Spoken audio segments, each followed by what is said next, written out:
Semoga teman-teman sehat selalu ya.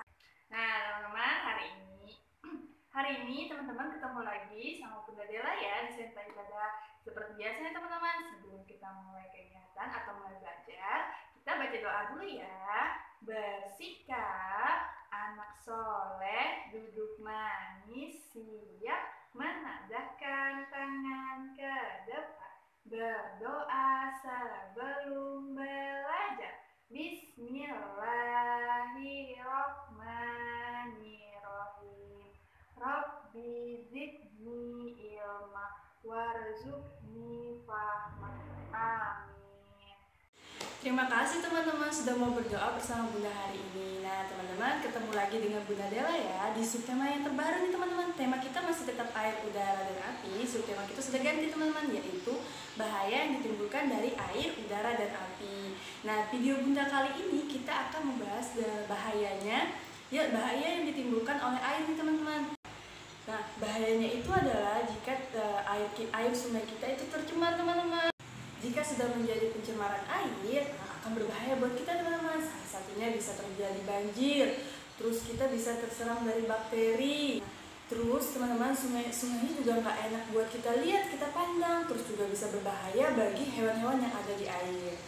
Jadi teman-teman, kita harus menjaga sungai kita dengan cara yang pertama, tidak membuang sampah di aliran air seperti sungai ataupun parit. Yang kedua, menjaga hutan yang ada di pinggir sungai atau air. Terus teman-teman, tidak membangun rumah di pinggir air atau di pinggir sungai. Nah yang terakhir, kita harus rajin menanam pohon nih teman-teman, supaya tidak terjadinya banjir ataupun longsor. Nah teman-teman, seperti biasa ya, Bunda Bita akan bercerita nih. Silakan teman-teman perhatikan dan dengarkannya. Silakan Bunda Bita. Assalamualaikum teman-teman. Hai, apa kabarnya teman-teman semua? Semoga teman-teman sehat selalu ya. Nah teman-teman, hari ini kita kembali lagi bersama Bunda Bita. Nah Bunda Bita di sini mau cerita tentang bulan Ramadan nih teman-teman. Kan sekarang kita memasuki bulan Ramadan ya, bulan yang dimana kita diwajibkan untuk berpuasa. Terus malam harinya kita disunahkan untuk sholat tarawih. Nah teman-teman, kira-kira tahu ndak kenapa ya kita disuruh puasa? Kenapa kita disuruh sholat tarawih? Nah teman-teman, biasanya kita kalau di bulan Ramadan tuh, kalau puasa itu kita menahan lapar dan haus. Nah teman-teman, kenapa ya kita dilatih untuk puasa? Teman-teman kira-kira tahu enggak ya kenapa kita disuruh Allah puasa? Kenapa kita disuruh untuk menahan lapar dan haus? Nah kita itu disuruh puasa itu karena kita disuruh belajar bagaimana orang-orang di luar sana yang sehari-harinya dia susah dapat makan, terus dia susah untuk, pokoknya itu dia kalau cari makan tuh susah. Dia kalau mau minum, dia minum bekas orang, dia makan bekas orang.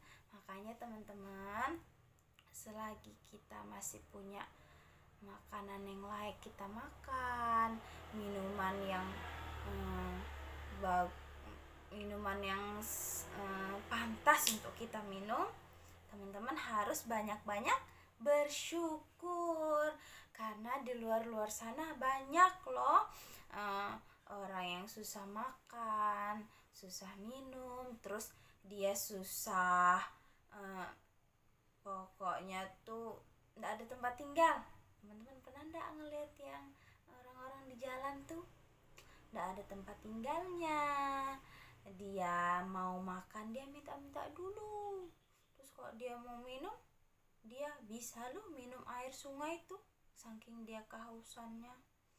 Makanya kita disuruh banyak-banyak bersyukur bersyukur karena kita bisa tidur enak, terus kita bisa makan. Kita mau makan minta sama mama, "Ma, aku mau makan ini, Ma, apa nanti belikan ya kalau keluar, apa nih aku mau titip ini, mau minum ini, mau jajan ini."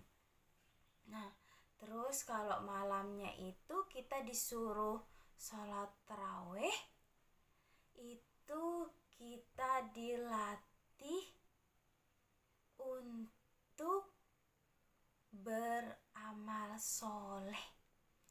Bagaimana Nabi dulu kalau sholat itu sampai berjam-jam, teman-teman, sampai kaki Nabi Muhammad tuh bengkak, sampai istrinya yang Siti Khadijah tuh bilang, "Wahai Nabi Muhammad, engkau sudah dijamin Allah masuk surga yang mana aja engkau inginkan. Tidak usah bersusah payah untuk sholat," maksud istrinya. Tapi bilang Nabi Muhammad, "Walaupun ada jaminan surga untukku, bukan seenak-enaknya aku bisa tidak mengerjakan perintahnya Allah."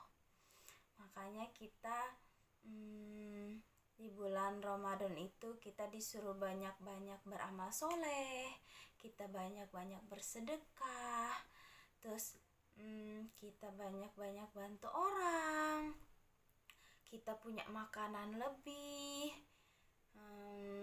kita punya pakaian lebih, kita bisa bagi ke orang.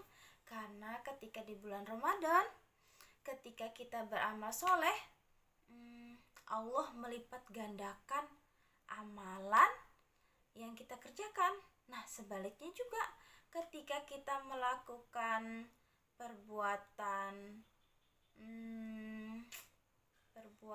dosa di bulan Ramadan, sebaliknya juga Allah melipat gandakan. Makanya di bulan Ramadan kita banyak-banyak beramal soleh, banyak-banyak sholat, terus banyak-banyak kita tadarus nih, ngaji, teman-teman. Kalau teman-teman belum nyampe Al-Quran, teman-teman bisa ngaji Iqra. Kalau teman-teman belum bisa ngaji Iqra juga, teman-teman minta ajarin sama mama, sama papa. Nah, kalau mau papanya lagi sibuk, teman-teman minta, "Ini mama carikan guru ngaji dong untuk aku mau ngaji, aku biar bisa nanti kalau besar aku mau jadi penghafal Quran." Nah, teman-teman, keutamaan dari penghafal Quran itu, teman-teman nanti kalau di akhirat teman-teman bisa gandeng ayah, gandeng ibu. Teman-teman sebelum gandeng ayah, gandeng ibu, teman-teman dikasih jubah terus dikasih mahkota di atasnya. Kayak teman-teman, selagi Kak jeda, Kak. Nah, teman-teman, selagi di bulan Ramadan, bulan yang penuh ampunan Allah, mengampuni setiap kesalahan, dosa yang kita perbuat tuh Allah ampunin. Makanya di bulan Ramadan kita banyak-banyak untuk berbuat baik kepada orang lain. Kita banyak-banyak bantu mama, bantu papa di rumah. Ya, teman-teman ya. Semoga di bulan Ramadan ini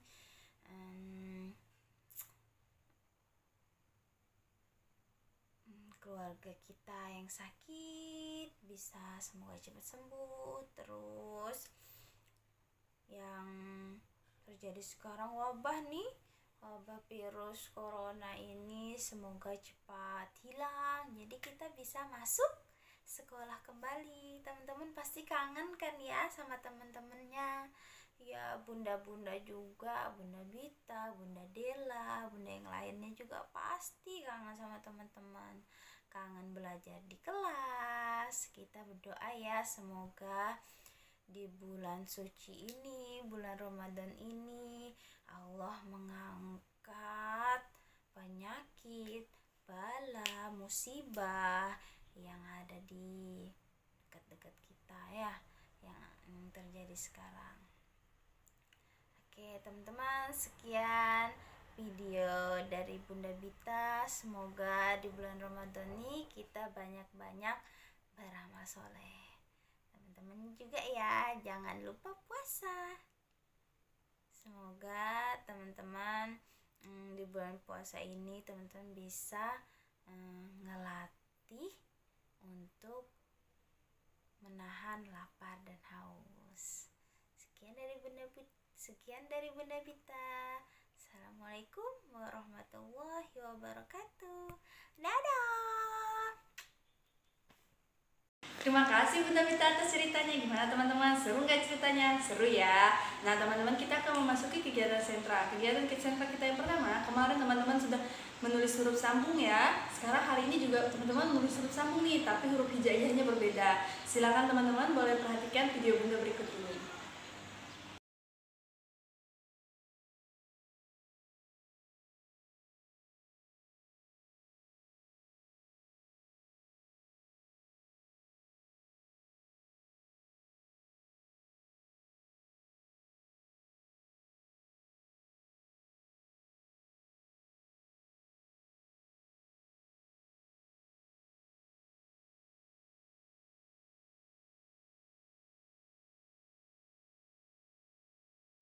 Nah, gimana teman-teman, sudah bisa? Kalau teman-teman belum bisa, teman-teman boleh perhatikan video Bunda diulang lagi video Bunda.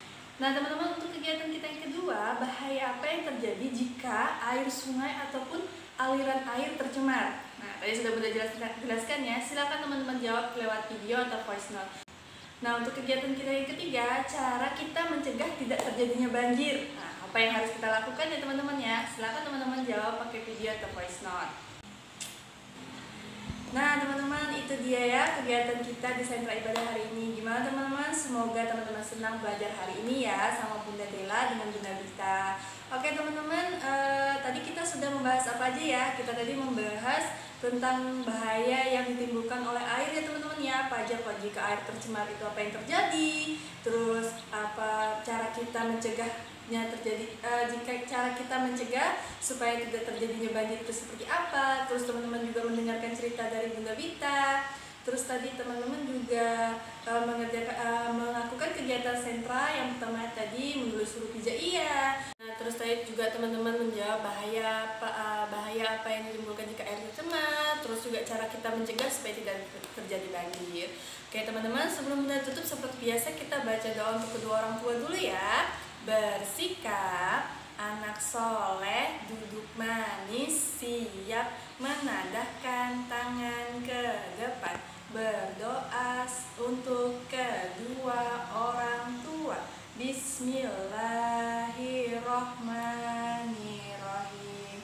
Allahumma ghafirli wali walidayya warhamhuma kama rabbayani shaghira. Artinya, ya Allah, ampunilah dosa-dosaku dan dosa kedua orang tuaku. Sayangilah mereka sebagaimana mereka mengasihiku di waktu kecil.